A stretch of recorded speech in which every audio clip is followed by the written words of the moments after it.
Lalu aku melihat seekor binatang keluar dari dalam laut, bertanduk 10 dan berkepala 7. Di atas tanduk-tanduknya terdapat 10 mahkota, dan pada kepalanya tertulis nama-nama hujat. Binatang yang kulihat itu serupa dengan macan tutul, dan kakinya seperti kaki beruang, dan mulutnya seperti mulut singa.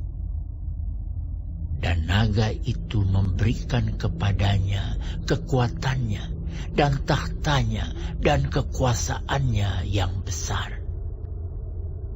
Maka tampaklah kepadaku satu dari kepala-kepalanya seperti kena luka yang membahayakan hidupnya. Tetapi luka yang membahayakan hidupnya itu sembuh. Seluruh dunia heran lalu mengikut binatang itu. Dan mereka menyembah naga itu karena ia memberikan kekuasaan kepada binatang itu. Dan mereka menyembah binatang itu sambil berkata, "Siapakah yang sama seperti binatang ini? Dan siapakah yang dapat berperang melawan dia?" Dan kepada binatang itu diberikan mulut yang penuh kesombongan dan hujat.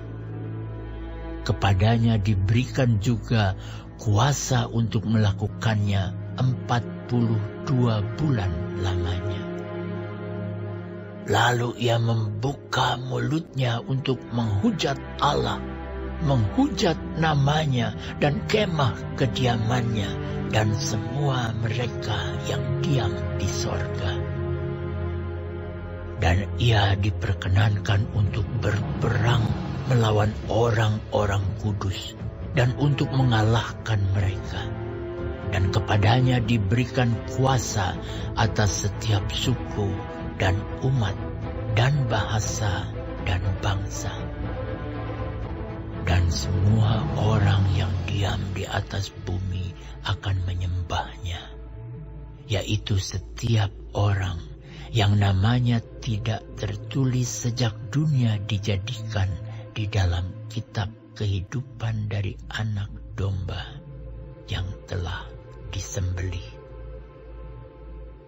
Barang siapa bertelinga, hendaklah ia mendengar. Barang siapa ditentukan untuk ditawan, ia akan ditawan. Barang siapa ditentukan untuk dibunuh dengan pedang, ia harus dibunuh dengan pedang. Yang penting di sini ialah ketabahan dan iman orang-orang kudus. Dan aku melihat seekor binatang lain keluar dari dalam bumi dan bertanduk 2 sama seperti anak domba, dan ia berbicara seperti seekor naga. Dan seluruh kuasa binatang yang pertama itu dijalankannya di depan matanya. Ia menyebabkan seluruh bumi dan semua penghuninya menyembah binatang pertama yang luka parahnya telah sembuh. Dan ia mengadakan tanda-tanda yang dahsyat. Bahkan ia menurunkan api dari langit ke bumi di depan mata semua orang.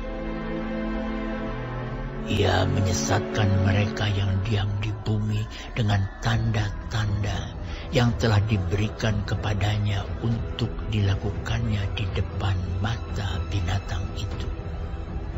Dan ia menyuruh mereka yang diam di bumi supaya mereka mendirikan patung untuk menghormati binatang yang luka oleh pedang namun yang tetap hidup itu. Dan kepadanya diberikan kuasa untuk memberikan nyawa kepada patung binatang itu, sehingga patung binatang itu berbicara juga dan bertindak begitu rupa sehingga semua orang yang tidak menyembah patung binatang itu dibunuh. Dan ia menyebabkan sehingga kepada semua orang, kecil atau besar, kaya atau miskin, merdeka atau hamba, diberi tanda pada tangan kanannya atau pada dahinya. Dan tidak seorang pun yang dapat membeli atau menjual selain daripada mereka yang memakai tanda itu, yaitu nama binatang itu atau bilangan namanya. Yang penting di sini ialah hikmat. Barang siapa yang bijaksana, baiklah ia menghitung bilangan binatang itu, karena bilangan itu adalah bilangan seorang manusia, dan bilangannya ialah 666.